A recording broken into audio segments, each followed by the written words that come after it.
iPads and other devices are called tablets because they belong on tables. They are tested 20 centimeters away from that big guy that I showed you before.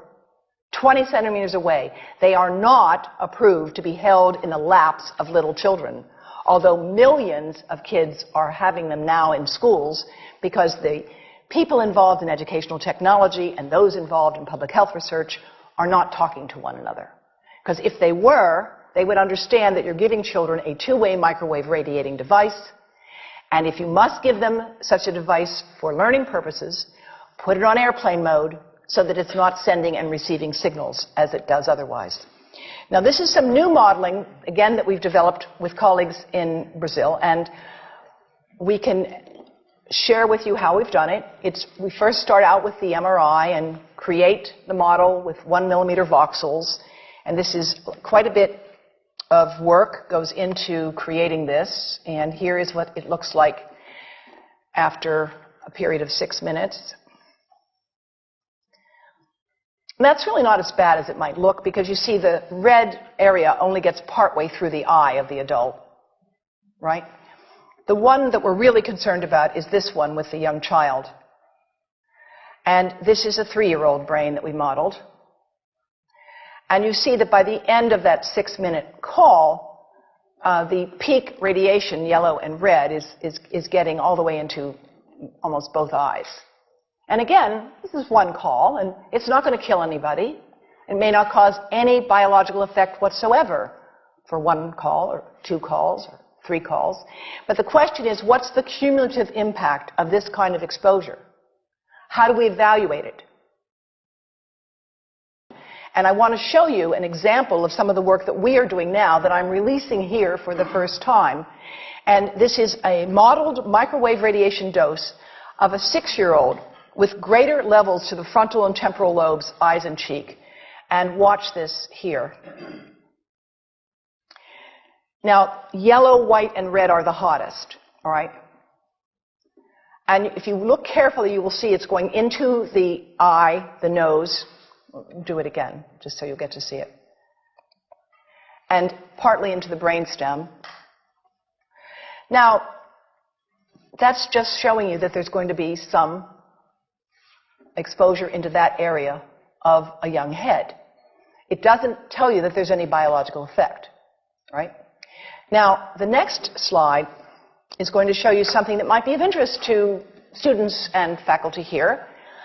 And that has to do with exposure to the reproductive organs. We call them the gonads. I think you say the testicles. And bone marrow. And look here at the radiation as it gets into the groin area. And that's just from having a mobile phone modeled into the pocket.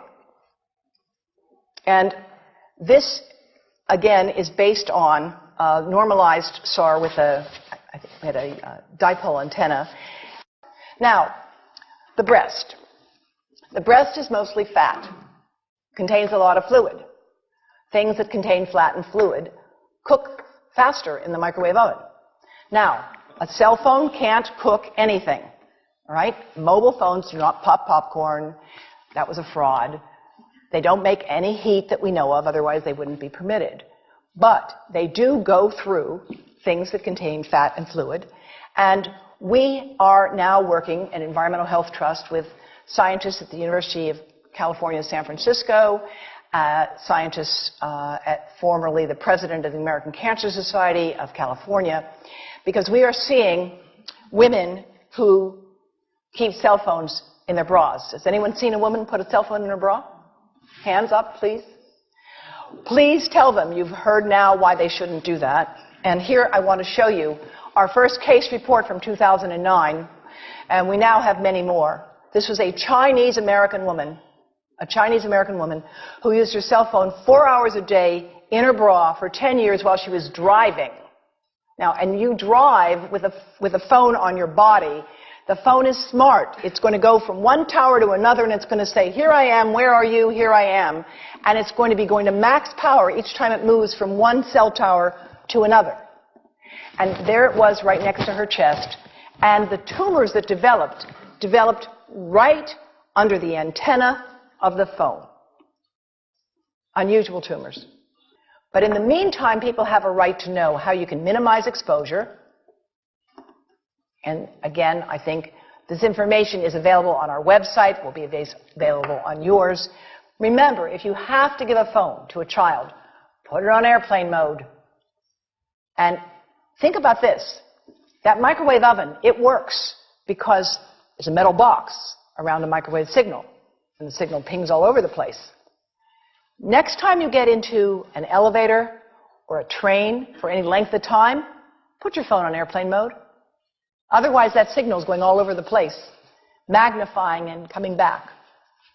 Keep the mobile phone away from you when it's on and you are asleep. Now, it takes a village to do a lot of things.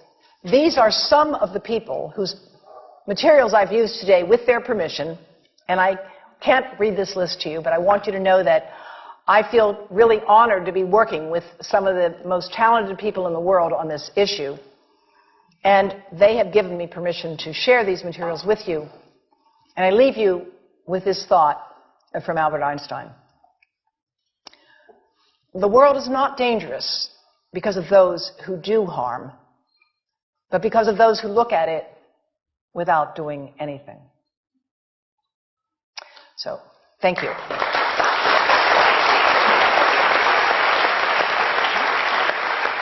thank you.